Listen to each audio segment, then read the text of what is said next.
Hey guys, Clint Helm with Alternative Athletics here. 16 years in this building. We've already passed our 16-year anniversary, which blows my mind.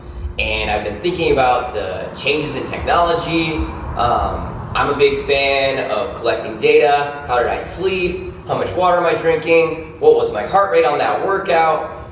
I love the idea of biohacking, but I've been trying to think about ways that artificial intelligence will improve our lives.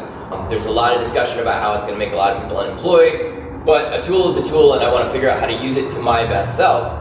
And it made me think about all the failures of fitness apps, artificial intelligence. They're great for tracking things, but I think there's a lot of things that they miss out on. A big thing is when you're working out by yourself, and I have plenty of examples of this, but when you're working out by yourself and you reach failure, if you fail to do something, it's very demoralizing. So an example for me, I was doing a workout, it had multiple reps of muscle ups. The grand total of muscle ups was 50 muscle ups. I had done the workout before, I was working out by myself, I got to 48 muscle ups, and I could not get the last 2 muscle ups. And it crushed me. I was like, I used to be able to do this, now I can't do this, I suck at life. And as soon as I started talking to other members of the gym, they were like, you did 48 muscle ups. That's pretty impressive by itself. I got to think about when you collect data and you're only looking at data and you're comparing data against previous data, there's no respect for the struggle, and you need community to have that validation.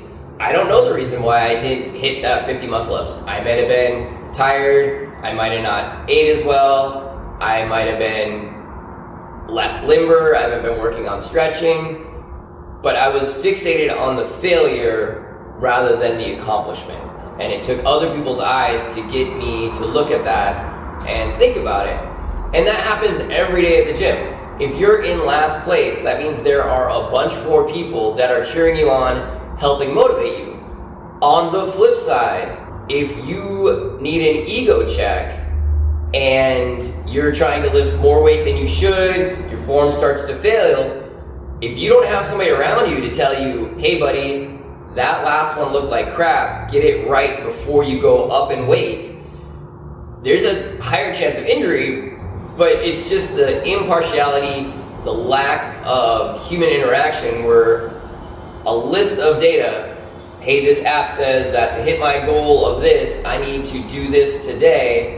Well, it doesn't account for everything else. It doesn't look at you and see how you're accomplishing that weight. It just says, oh, you told me you did the weight, so it counts, whether your squat wasn't to depth or your form was terrible on a deadlift or that sort of thing. I don't know how we'll ever create that sense of community inside of artificial intelligence without it ringing falsely.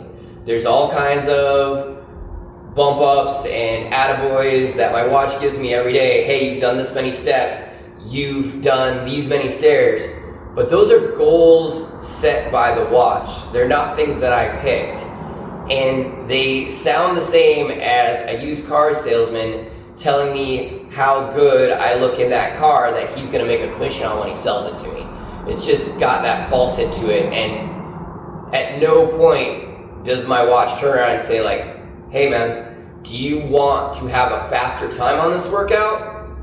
Or do you want to be able to work out tomorrow? Maybe you shouldn't be killing yourself in this moment. So I don't know if we'll ever get there. I appreciate what we have for technology. That human element, humans want to be around humans, and I think that's how we function best.